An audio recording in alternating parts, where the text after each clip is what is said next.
ಇವತ್ ನಾನ್ ಮತ್ ಅಣ್ಣ ಒಟ್ಟ ಹೊರಟದ್ ಸೀದಾ ನಮ್ಮ ಊರಂಗಾಪು ಪೆಲ್ಡೂರ್ ಹಬ್ಬಕ್ ಹಾಂಗೆ ಸೀದಾ ನಡ್ಕೊಂಡ್ ಹೋತಿತ್ತ ನಾವು ವಾಪುರೊಳಗ್ ರಥ ಎಳ್ದೈತಿ.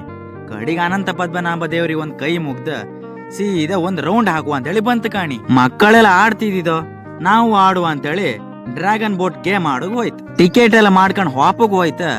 ಕೆಲವ್ರದ್ದು ಮುಖ ಕಂಡ್ರೆ ನಮ್ಗಿಲ್ಲಿ ಎದಿ ಭಯಂಗ್ ನೀರಿಲ್ಲ ಮಾರ್ರೆ. ಕಡಿಗ್ ಆ ಗೇಮ್ ಆಡಿ ಕೆಳಗ್ ಬಂದ್ ಹಿಂಕ ಅಂತ ಮ್ಯಾಲಿಂದ ಜನರೆಲ್ಲ ಆಡ್ತಿದ್ರೆ ಕೆಳಗಿಂದ ಒಬ್ರ ಮರದ ಕೀಲ್ ಹಿಡ್ಕೊಂಡ ಆ ದೊಡ್ಡ ರಾಡಿಗೆ ಒಂದು ಊಂತು ಕೊಡ್ತಿದ್ದೀರಿ ಕಾಣಿ.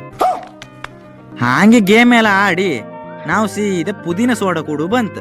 ಪುದೀನ ಸೋಡಾ ಕುಡ್ಕೊಂಡು ಸೀದಾ ಬತ್ತಿದ್ದೆ ನಮ್ ಕಿಶೋರಣ್ಣ ಕಾಂಬು ಸಿಕ್ರು. ಅವ್ರೊಟ್ಟಿ ಸ್ವಲ್ಪ ಹೊತ್ತು ಮಾತಾಡಿ ನಾವ್ ಒಂದ್ ಗೇಮ್ ಆಡುವ ಅಂತೇಳಿ ಬಂತು ಕಾಣಿ. ಆ ಗೇಮ್ ಅಂತ ಅಂದ್ರೆ 7 ನಂಬರ್ ಇರುತ್ತ. ಎಲ್ಲರಿಗೂ ಒಂದೊಂದ್ ನಂಬರ್ ಕೊಟ್ಟ ಆ ಚಕ್ರ ತಿರ್ಸತ್ರ. ಆ ಚಕ್ರದಂಗ ಇಪ್ಪು ಆ ಕೊಟ್ಟಿ ಯಾವ ನಂಬರ್ಗ್ ಬಂದ್ ನಿಲ್ಲತ್ತ ಆ ನಂಬರ್ದವ್ರಿಗೆ ಒಂದ ಸ್ಪ್ರೈಟ್ ಬಾಟ್ಲಿ ಕೊಡ್ತಿರಮ್ರ ಕಾಣಿ. ನಾನು ವಾರ 20 ಅಲ್ಲ ಅಂತೇಳಿ ನಂಬರ್ 1 ಹಿಡ್ಕಂಡೆ. ಅದು ಬಂದದ್ ಕಿಚ್ಚಿ ಹಿಡ್ದು ಎಷ್ಟು ಗೊತ್ತಾ, ನಂಬರ್ 6 ಮಾರ್ರೆ. ಕಡಿಗೆ ಇದಾಯಿಲ್ಲ ಅಂತೇಳಿ ಸೀದಾ ಐಸ್ ಕ್ರೀಮ್ ತಿಂಬು ಬಂತ. ಐಸ್ ಕ್ರೀಮ್ ಎಲ್ಲ ತಿಂತ ಹಾಗೆ ಸೀದಾ ಅನಂತ ಪದ್ಮನಾಭ ತಿಂಡಿ ಅಂಗಡಿ ಬಂತೆ. ತಿಂಡಿ ಅಂಗಡಿ ಬಂದ್ ತಿಂಡಿ ಎಲ್ಲ ಹಿಡ್ಕಂಡ ನಾವು ಸೀದಾ ಮನಿ ಬದಿ ಹೊರಡ್ತಿ ಕಾಣಿ.